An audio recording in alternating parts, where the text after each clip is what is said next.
Dutch van der Linde is one of the single greatest written characters in video games. Here's a video about why, and specifically about how Dutch works as a possible personification of America itself, epitomizing both its best and worst aspects. By the end, we'll be making the case for how the entirety of Red Dead Redemption 2 could be read as an allegory for America's transformation from republic to empire. It's funny, us ending up down here. My daddy died in a field in Pennsylvania, fighting this lie. I ever tell you that? Many times. Rockstar Games' Red Dead Redemption 2 is a sweeping epic set in the fading light of the Wild West. It depicts an era rarely seen in games, not only with its narrative, but with its mechanics. That era being the progressive era in the United States. This was what followed the so-called Gilded Age, and both of them are necessary to understanding Red Dead Redemption 2.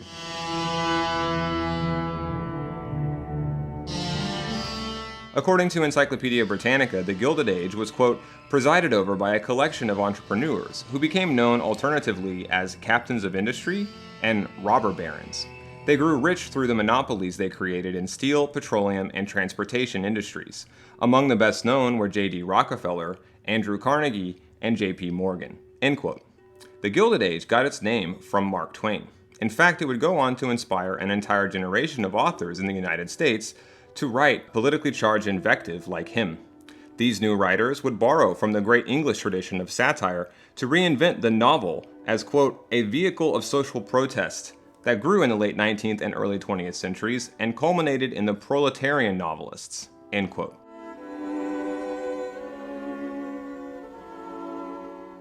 Generally, writes the Britannica, progressivism was a response to problems raised by the rapid industrialization and urbanization that followed the Civil War. These problems included the spread of slums and poverty, the exploitation of labor, the breakdown of democratic government caused by the emergence of political organizations or machines, allied with business interests, and a rapid movement towards financial and industrial concentration, end quote. In the original Red Dead Redemption, Dutch van der Linde is the great shadow hanging over all. By then, he had degraded into little more than a quasi-fascistic, quote-unquote strongman, like the kind that would define the politics of the 20th century. We can't always fight nature, John. We can't fight change. Can't fight gravity. We can't fight nothing. My whole life, all I ever did was fight. Then give up, Dutch. But I can't give up, neither. I can't fight my own nature. That's a paradox, John. You see? Then I have to shoot you. When I'm gone, they'll just find another monster. Dutch, we're shown, sees all other lives as expendable in the name of surviving. We're also shown in the first game that he's a skilled leader to the extent that he commands his militia of Native Americans as one. But on numerous occasions, Marston remarks this Dutch is not the same man that he killed and robbed for not so very long ago. John says the real Dutch was a man with principles, a man who stood for something, and already the uniqueness of this character begins to come through. In the sea of pirates and thugs, Dutch became the most brutal and cold of all, not, you see, by inherent badness, but ironically by virtue of Dutch's virtue itself.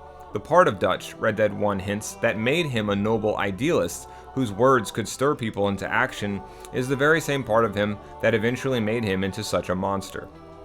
But it isn't until the prequel Red Dead Redemption 2 that we get to know Dutch better firsthand. Not as an enemy we're chasing across the country, but as a member of our family. Red Dead 2 opens in the aftermath of the incident that seems to mark Dutch's descent into folly and madness. What's key is how Dutch gets crazier at the same time he gets less democratic. He stops taking anyone else into consideration, while turning his silver tongue against the gang, and fraternizing with a true lowlife, Micah Bell. The main thing keeping the van der Lindes together at the start of the game is everyone except Dutch. Instead of laying low like they should, Dutch enlists his band to fight what at first seems to be in the name of principled progressive activism, but in reality amounts to little beyond Dutch's own petty personal grievances. You want to sit around waiting for him to come find us? All of you, we got work to do. Come on. Are you sure about this, Dutch? Yes. Both been through a lot recently. We hardly back on our feet yet. And the last thing we need is to get bushwhacked by Colm O'Driscoll. Wars on enemies like Colm O'Driscoll and Leviticus Cornwall at first distract the gang, deluding them into a sense of vindication and moral superiority. The same is true when the gang gets south. Like revolutions since the dawn of time, when the utopia does not appear at home, the principles it was founded on get asserted on others abroad. This keeps Dutch's intentions seeming as pure as ever, therefore seeming to legitimize the collapse of the gang around his poor decision-making as a noble disaster. Soon talk of Dutch's questionable judgment during the Blackwater robbery, the event that forced them into hiding in the first place, all but dissipates. But when these war against all enemies doesn't result in storybook endings, the gang finds itself chased across the entire map by the Pinkertons, Cornwall's private police agency, as well as the O'Driscolls. When one of Dutch's foolish and romantic schemes falls apart, instead of coming to grips with the reality of a situation, Dutch just doubles down. He eventually also begins to talk more and more like a colonist. When the revolution collapses at home, Dutch just decides, literally, to try and chase it abroad. It's like a degenerative disease, how Dutch throughout the game just gets worse and worse.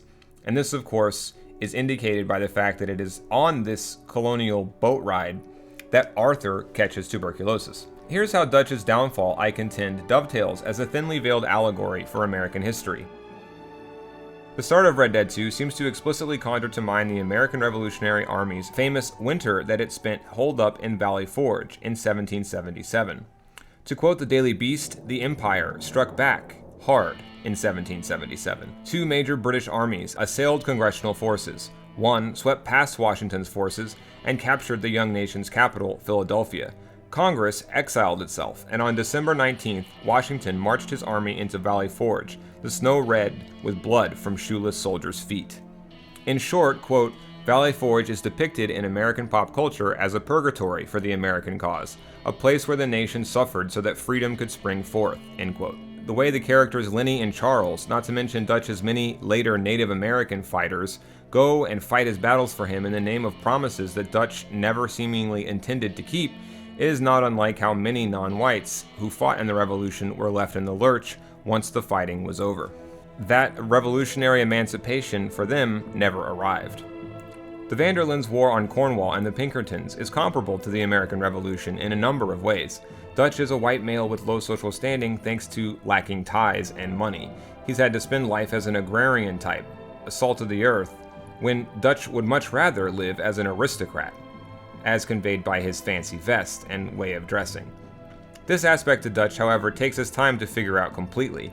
It isn't until the game takes the gang south that Dutch's resentment at being treated by society as no better than one of the rebels, the Confederates that his father died fighting, starts pouring forth. And it's not a coincidence that it's here in Louisiana that the gang soon erupts into a civil war of its own. The irony is that next we go to the Caribbean in the midst of what's been called the US's first outright imperial conflict, the Spanish-American War, which stretched from Cuba to the Philippines. Why this is ironic is Dutch, despite fighting to liberate the sugar plantation, only seems to be doing so yet again in the hopes of someday dominating it himself. Here's why Dutch is so great as a character, though. A lot of this deviousness seems to happen unconsciously, again as a function of the things that make him great. Dutch loves illusions and storytelling and giving speeches, and it's really easy to get caught up in them with him. It isn't until he leaves Marston behind that the negative sides to Dutch's character seem to come out and express themselves consciously. And a lot of the critiques that we hear Dutch make in his many speeches are not only sound, they're beautiful.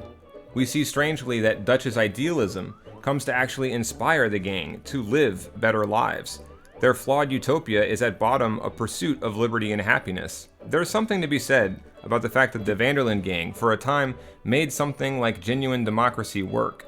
And there's something commendable about the courage that it must have taken to defy God and man in the name of creating a better world.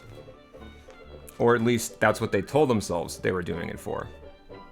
It's this beautiful interplay between the tyranny, the self-delusion, and the genuine progress that all works to make Dutch Van der Linde not only a fitting allegory for America in the 19th century, but also one of the best written video game characters of all time.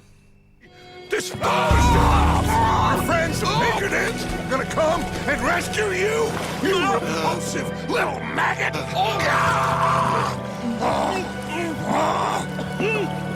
Call them now! You call them!